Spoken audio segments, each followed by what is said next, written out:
Hi hello నమస్తే and welcome to Sirimoni kitchen blogs. ఈరోజు recipe వచ్చేసి ఆలు కుర్మా. ఈ ఆలు కుర్మా నేను ఫస్ట్ పరోటా చేసినప్పుడు చెప్పాను కదా, ఆలు కుర్మా కూడా వీడియో చేసి పోస్ట్ చేశానని. అదే వీడియో ఇది. ఈ కుర్మా చాలా టేస్టీగా అండ్ క్విక్గా అయిపోతుంది. ఈ కుర్మా చేసి చూడండి, ఎందులోకైనా పరోటా, చపాతీ అండ్ బగారా రైస్ దేంట్లోకైనా పర్ఫెక్ట్గా ఉంటుంది. So let's get start our video.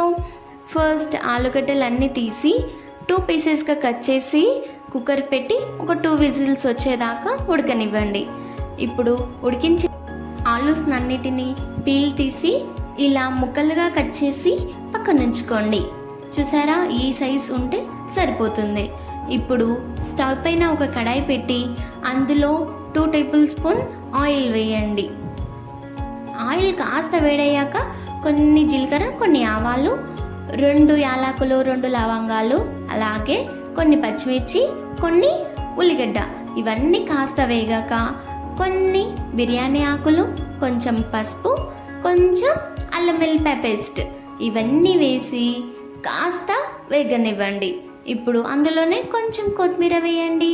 ఇప్పుడు ఇవన్నీ కాస్త వేగుతున్నప్పుడు కొన్ని టమాటా ముక్కలు మరియు కొంచెం సాల్ట్ వేసి అదంతా కాసేపు మగ్గే వరకు క్యాప్ పెట్టి ఒక 2 మినిట్స్ మగ్గనివ్వండి. చూసారా ఎంత మంచిగా మగ్గిందో. ఇప్పుడు అందులో కొంచెం కారం వేసి ఒక 1 మినిట్ వరకు వేగనివ్వండి. ఆ కారం అంతా మన వెజ్జీస్కి పట్టే వరకు ఒక 1 మినిట్ వేగనివ్వండి. ఇప్పుడు అందులోనే కాస్త ధనియా పౌడర్ వేసి ఒకసారి కలుపుకోండి. ఇప్పుడు కట్ చేసి పక్కన ఉంచుకున్న ఆలు ముక్కలన్నీ అందులో వేసి కాసేపు మగ్గనివ్వండి. అది క్యాప్ పెట్టి ఒక 1 మినిట్ మగ్గనిస్తే సరిపోతుంది. ఇప్పుడు చూసారా ఎంత మంచిగా మగ్గిందో.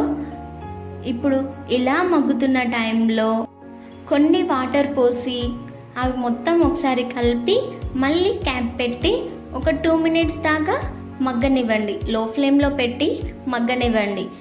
చూసారా ఎలా మంచిగా మగ్గుతుందో. ఇప్పుడు అందులోనే 3 టేబుల్ స్పూన్ నుంచి 4 టేబుల్ స్పూన్ వరకు కర్డ్ వేయండి. ఈ కర్డ్ అంతా మనం చేసిన కర్రీ మొత్తం లోపల వరకు వెళ్ళేదాకా ఒకసారి బాగా కలిపి 1 మినిట్ ఉడికించి ఇప్పుడు అందులోనే కొంచెం కస్తూరి మేతి, కొంచెం కొత్తిమీర స్ప్రింకిల్ చేయండి. అంతే, ఇంకా మన ఆలు కుర్మా పర్ఫెక్ట్గా రెడీ అయిపోయినట్టే. చూడడానికి చాలా మంచిగా అనిపిస్తుంది కదా. అయితే మీరు కూడా ట్రై చేయండి, లేట్ ఎందుకు. ట్రై చేసి నాకు కూడా చెప్పేసేయండి ఎలా వచ్చిందో. సో వీడియో నచ్చితే please do like, share and subscribe to my channel Sirimoni kitchen blogs. Thank you for watching my video. Bye.